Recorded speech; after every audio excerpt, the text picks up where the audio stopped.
ช้าที่ตื่นมาทำเพลงเดิมซ้ำไปมาเพลงที่แต่งยังไม่จบสักทีเธอไม่ช่วยเดินทางเราลงไปได้ทุกทางเราจงเป็นอย่างนี้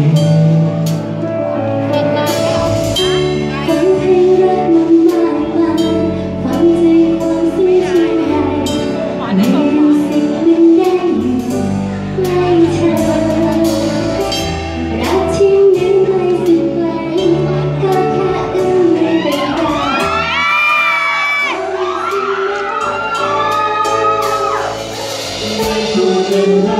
ก็เข้าใจให้ทุกคำไม่เคยต้องถามแต่บอกว่าไม่ตรงใจไม่ต้องรีบร้อนก็เป็นรักกับสิ่งที่ดีมากมายเข้าใจไม่ได้ว่าเธอ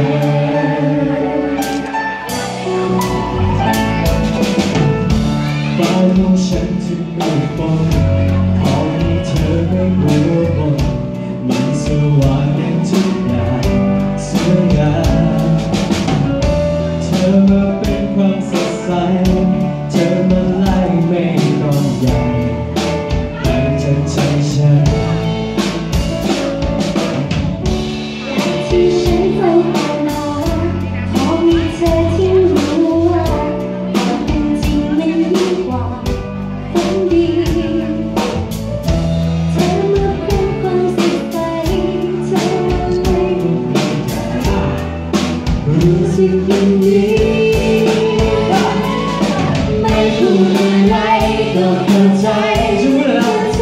คำไม่เคยต้องถามแต่บอกมาได้ตรงใจไม่ต้องรีบร้อนแต่เป็นรักกับสิ่งที่ดีมากมายเข้าใจไม่ได้ร้อนใจ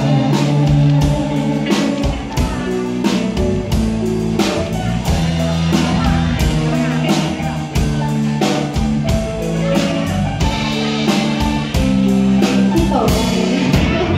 ขอเสียงพี่โตเลยครับ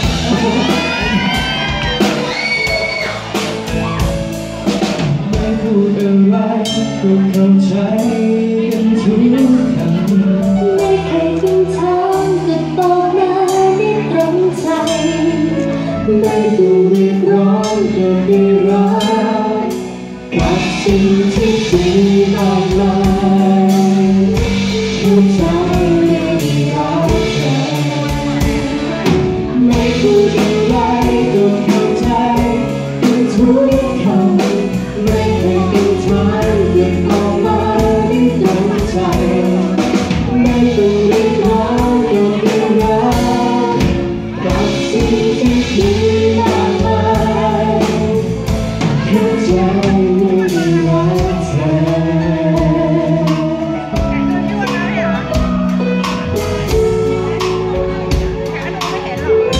เข้าใจไม่ได้รัก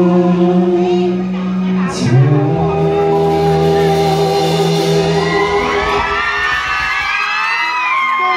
สวัสดีครับโอ้โหสวัสดีทุกคนนะครับผมค่ะก็วันนี้นะคะไฟสายกับ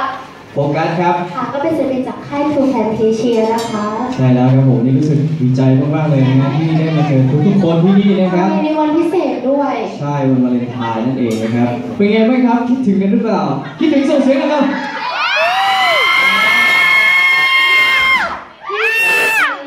ใช่ไม่ได้เจอกันนานมากตั้งแต่ปีที่แล้ว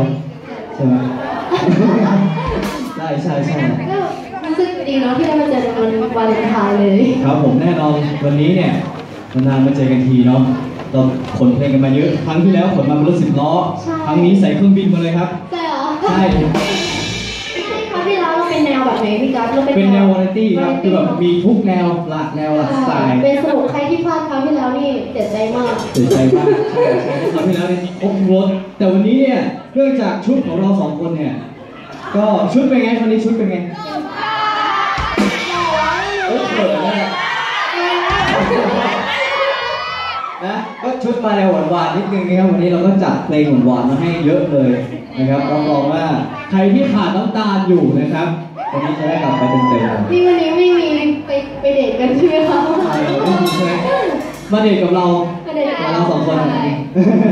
โอเคครับ คือวันนี้เนี่ยจะบอกว่าเตรียมมาเยอะแล้วก็เพลงแรกเนี่ยผมขออนุญาตนะครับเป็นเซอร์ไพรส์ของน้องก่อนเลยใครที่ขอเพลงน้องไว้ร้องเพลงนี้ต้องตบมือดังๆด้วยนะครับผมเชิญเลยครับ